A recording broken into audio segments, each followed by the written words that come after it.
दोस्तों, एक घर में एक सास बहू रहा करती थी। वो जो बहू थी वो बहुत ज्यादा फैशनेबल और मॉडर्न मिजाज की थी। हर कुछ समय में जो बहू थी वो रोज नए नए कपड़े लाया करती थी। इसके अलावा बहुत अच्छे अच्छे होटलों में वो खाना भी खाती थी।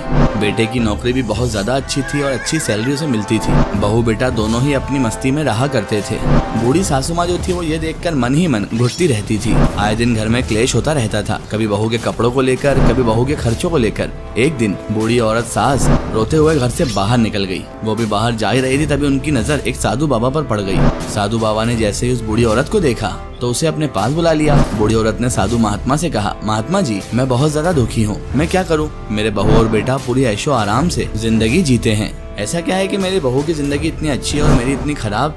ऐसा क्यों आखिर महाराज, जबकि उसका जो पति है वो बेटा तो मेरा ही है। तभी महात्मा जी बोले, ऐ अम्मा, ये तुम्हारे कर्मों का हिसाब है। महात्मा जी ने आगे कहा, तेरी बहू ने पिछले जन्म में गरीब बच्चों को बहुत से कपड़े दान किए थे और उसने गरीबों की बहुत मदद की है। इसीलिए उसको इस जन्म में भगवान ने इतने ऐशो आराम दे दिए हैं कि वो हर नए दिन नए कपड़े पहनती है।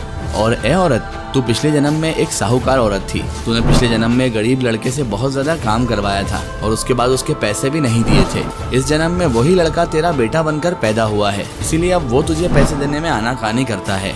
ऐ बूढ़ी औरत, यही इस जीवन की सच्चाई है। जैसा हम करेंगे वैसा ही हमें भरना पड़ेगा, क्योंकि कर्मों का फल हमेशा इंसान को भोगना होता है। आपकी इस बारे में क्या राय है, कमेंट में जरूर बताएं।